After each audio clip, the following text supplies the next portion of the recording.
Hello! So, welcome to the first episode of Tay Tarik Talks. I'm sure you all know, but just for the people that don't, Tay Tarik is a type of drink that in Singapore we drink. It actually stands for cold tea, and it's kind of like milk tea that like a guy would like pull. I'm not really sure why. I think it's to like get air bubbles in. But today we will not be drinking that. We will be drinking just tea because I want to do this when I'm in the US as well, and they don't have that over there.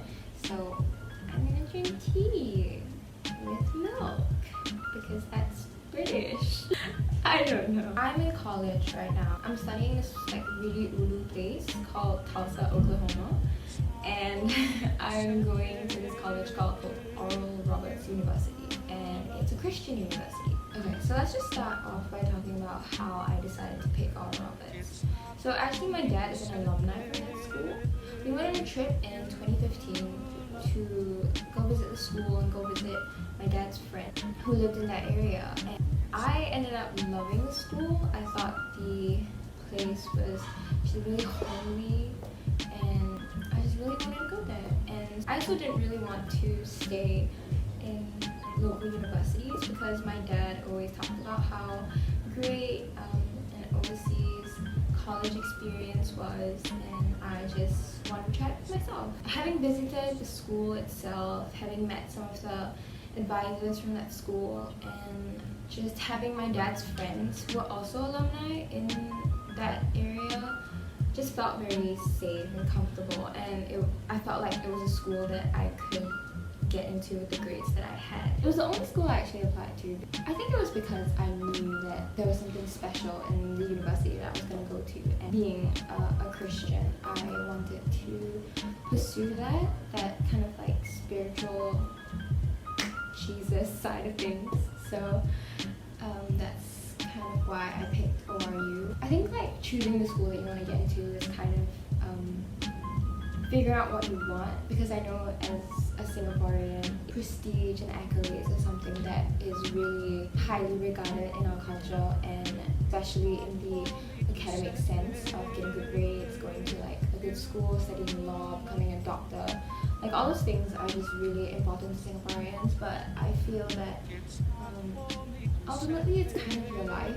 I guess just knowing yourself and knowing what you want is the most important thing, I believe. Just be realistic and don't be so afraid of what everyone else thinks. There's this notion of being kiasu in Singapore where everyone is just trying to be the best at everything that they do, and that's just really tiring and it's just hard to do that. I think there's nothing wrong with always striving for the best, but I think sometimes we get lost in a lot of it because we end up striving for this concept of the best, but we're not aware that the notion of what is considered the best was actually made up by someone else. I ended up doing pretty well for IB. I guess even though that score would have allowed me to get into really good programs in local universities, and it would let me apply to a lot of other schools, like good schools. I think the fact that I decided to not apply and instead just stay with my decision, I think just doing that just really helped me come to terms with the fact that I wasn't doing this for anyone else and I was just doing it for myself. I used to summarize the application process. I would be apply early, look for scholarships, take your SATs, and then get in. If only it was that easy. So fast forward a few years later, and it was the last year of my IB, and I was 18, and I had to start getting ready to apply, get my visa, and just taking my SATs and everything, and also at the same time doing my IB. So that was a really stressful but super fun year. Tea break! I took my SATs the same year that I took my IB, and it was the most stressful thing in the world. Like just having to do both at the same time was just really stressful, because I'm not sure if you know what IB is, but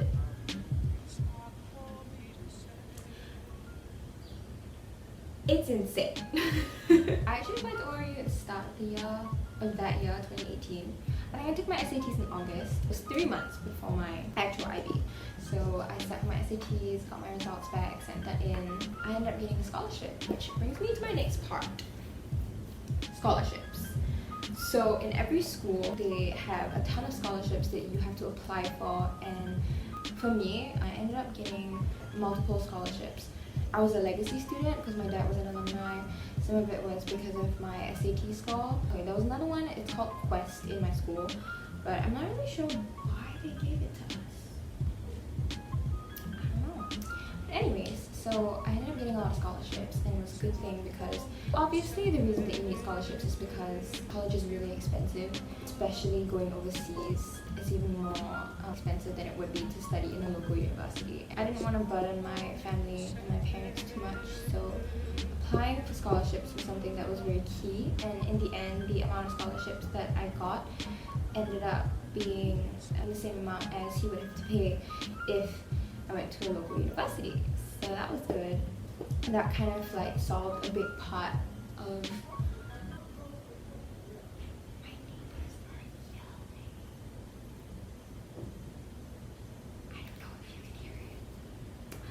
But anyway, so I'm really grateful that I got those scholarships that I could, so that I could go to the school that I wanted to. So lifting that financial burden was a really, really big thing, and I'm really grateful that I got the scholarships that I did in order for me to get there. So my advice would be to look through the list of scholarships that they have and see what you need in order to get those scholarships, and then apply for as many scholarships as you can. Because you never know what you're gonna get, you know? So yeah. I think it's also because like the school that I wanted to get into was something that I knew that I could realistically get into, and I didn't really have to worry so much about getting a perfect score on the SATs or making sure that I could build a rocket and open up an old folks home and save a baby cat. I tip my hat off to those people who get into those Ivy League schools, because that's amazing. Good for you. There's no way that I could have done that. So the second thing that I want to talk about is the difference between America and Singapore. I think before I left, I had this preconceived notion that it was going to be just like the movies, where you go off to college and you just have this whole new life. And I think that's just me being a little bit too idealistic, but okay, so I know people categorize it as kind of like culture shock. Racism is a really big deal in America, and it's still an issue today. In Singapore, just because I am the majority in Singapore, that maybe I don't feel as discriminated against in Singapore. But when I went there, I just became really hyper aware of my race. I didn't really have any like terrible encounters where someone would like throw rocks at me because I was Asian or whatever, but I think it's just like the thought like, oh, is it because I'm Chinese, kind of pops into my head a lot. And at the same time, it's also just because like, oh, is it really just because we're from a different culture that I don't really get what you're trying to say or what you're trying to hint at? Yeah, I was just really hyper aware of my culture when I'm in America. It could just be because I'm a minority there and I'm a majority here, and that's why I don't feel it as much. And I don't know if this is really political. I don't mean to be political. I'm just like saying how I feel. But yeah, I was just never as aware of my race as I was when I'm there.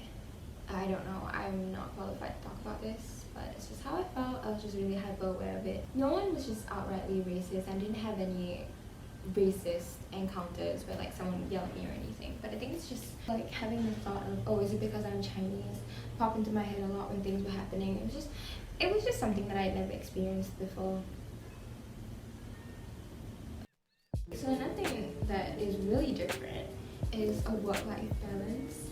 So let me just break down like the different schedules, okay? So in Singapore, so a typical week in my life would be going to classes all the way till like 4, and then having dance, because I was in art school, having dance till like 6-ish, and then going for dinner with my friends, and then studying in school until 10 p.m. And then I would come home and then study again, and then sleep around 3, and then wake up and do it all over again. On the weekends, on Saturday, I would get up early, go to a coffee shop, study, and then go for like youth service in church, and then hang out the rest of the night with my friends. And then on Sundays, I would go to church in the morning with my mom and my dad, and then spend the rest of the day studying, and then the week repeats.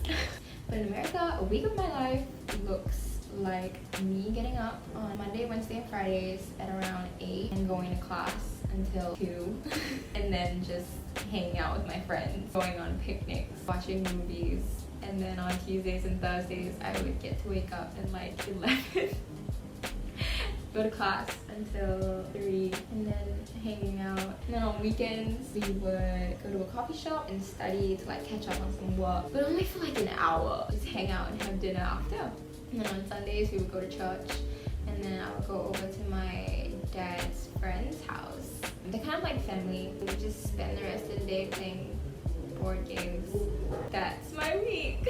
Having so much time to relax. That was kind of a weird thing, you know? So the next part is road tripping. Okay, so I think a big part of getting to study overseas is just the experiences that you can have. We go on road trips a lot.